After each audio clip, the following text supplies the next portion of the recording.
Bueno, como usted decía, nosotros estamos viendo con gran preocupación el aumento de la consulta. Nosotros funcionamos como un sensor prácticamente de la situación. Automáticamente, cuando empiezan a aparecer los casos, cambia bruscamente el número de consultas que nosotros recibimos en nuestra posta respiratoria.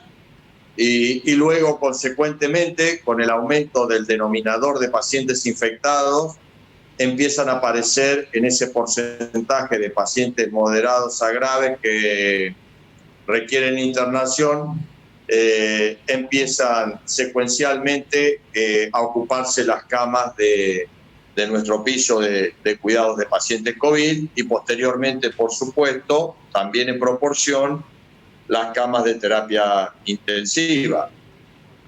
Esto no ocurre solo en Paraná, sino que estamos viendo el aumento de casos en la costa del Uruguay, pero lo más preocupante es el escenario sobre el cual se monta esto. Recuerde que nosotros tuvimos un escenario fines de agosto, principios de septiembre, que se extendió fluctuantemente hacia octubre, primera quincena de octubre, y ya estamos llegando a esos niveles de consulta en la guardia de esa primera quincena de octubre. Vale decir que estamos llegando a esas cifras que nos pusieron en jaque, pero sobre un contexto diferente. Primero, el que usted está mostrando en pantalla, por ejemplo, Sí. un contexto de una flexibilización, pero una flexibilización social donde se ha dejado absolutamente de lado todo tipo de cuidado, de autocuidado y de cuidado por el prójimo. En una situación de estacional diferente, que es el verano, donde se supone que hay más aire libre, y en una situación de funcionamiento del hospital a pleno con las otras patologías, que tampoco era lo que estaba ocurriendo en el medio de la cuarentena. Así que fíjese usted en qué situaciones diferentes, a lo cual puede agregarse el inicio de una campaña de vacunación que puede ser absolutamente entorpecida por esta situación. Todos estos ingredientes nuevos tienen esta situación y a mí me parece realmente muy preocupante. Doctor, usted lo que viene describiendo ya hace un tiempo es esto, la preocupación primero por el aumento de casos. Cada vez que vemos situaciones de esta se siente y se resiente el sistema de atención, o sea que es claramente una consecuencia directa. También dijo, algo hay que hacer, entre algunos textuales que se levantaron y que se dieron a conocer en los últimos días. Y se viene hablando de muchas posibilidades. Digo, ya el cuidado y el autocuidado, como usted dice, evidentemente cada vez está menos presente. Incluso vemos que también hay ciertos controles que debería haber que no se están realizando, pero también hay un agotamiento por parte de quienes lo realizan. ¿Cuál sería la salida si algo hay que hacer? ¿Qué es lo que evalúa?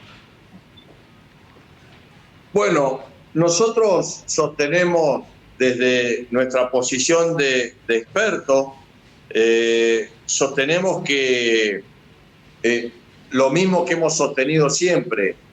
Nosotros hasta no tener una población lo suficientemente inmunizada, cuya efectividad tampoco conocemos, esa es la verdad, ni acá ni en ningún lado del mundo,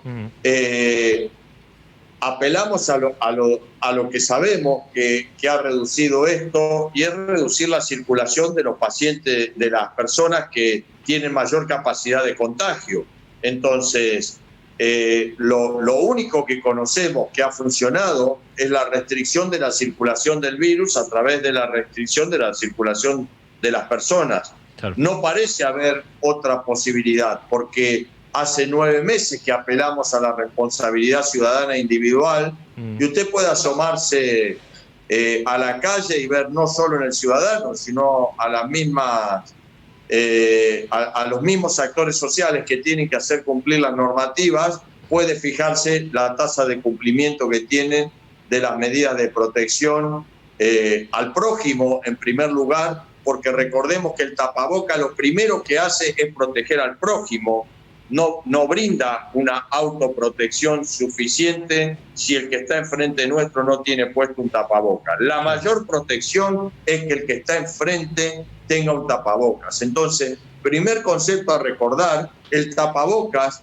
es una protección para no infectar al prójimo, no una autoprotección. En segundo lugar, es una autoprotección. Pero en primer lugar, lo que tenemos que exigir es que el que está enfrente nuestro tenga un tapabocas puesto. Y esto a veces nos da hasta vergüenza hacérselo notar a alguien que está enfrente nuestro, o a alguien que se acerca y debería cumplir con ese protocolo y no lo cumple en el contexto de esta flexibilización.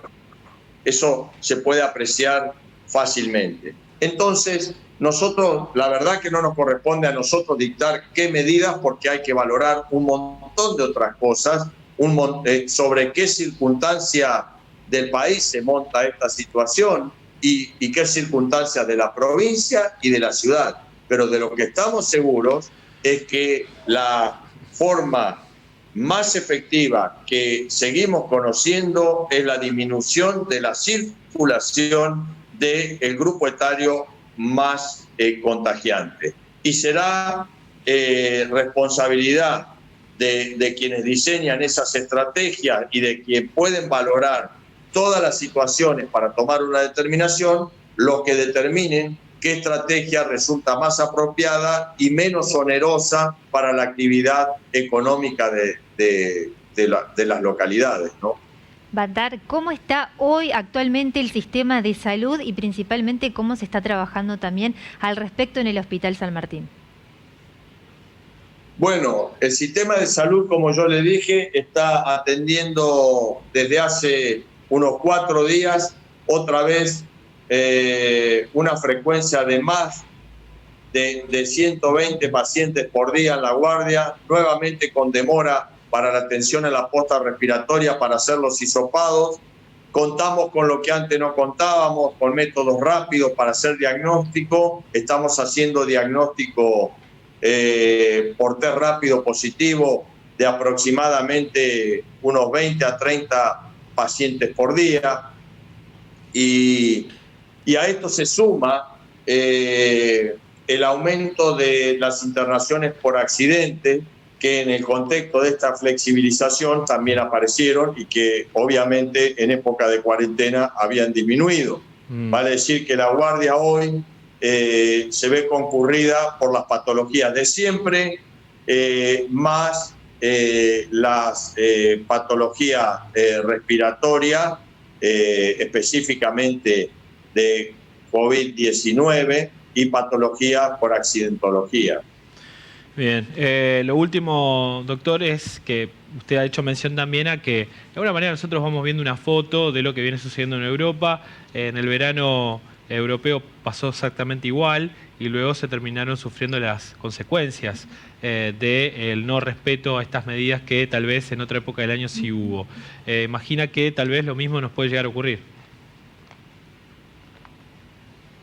Lo que pasa es que si uno parte de una utopía, ya no puede hablar de falta de respeto. Es decir, pretender que se cumpla un protocolo de distanciamiento en una reunión de 150, 200 personas, la verdad es que en mi parecer personal es absolutamente utópico. No hay forma de cumplir un protocolo de esa naturaleza. Entonces, es muy difícil que uno pueda diseñar un protocolo o una burbuja para reuniones multitudinarias y después pedirle a la gente que esté mirando para todos los costados y midiendo los metros de distanciamiento en una reunión bailable de 150 a 200 personas. Claro. Entonces, lo que en Europa se ha hecho, en Europa es, por ejemplo, tomar acciones, esto en Italia, en España, en Madrid, en Gran Bretaña, tomar acciones que tiendan a reducir la circulación de la población, de la franja etaria de la población infectante. Por ejemplo, el toque de queda de 22 horas a 5 de la mañana. De esa manera, los negocios, los bares siguen funcionando hasta una hora prudencial. pero el horario, la franja de horario donde se producen las mayores aglomeraciones de reuniones clandestinas y no clandestinas, es decir, reuniones hoy permitidas alrededor de los sitios de encuentro, donde resulta difícil de controlar. Bueno, Europa ha apelado a esa situación para tratar de controlar la situación, ¿no? Sí.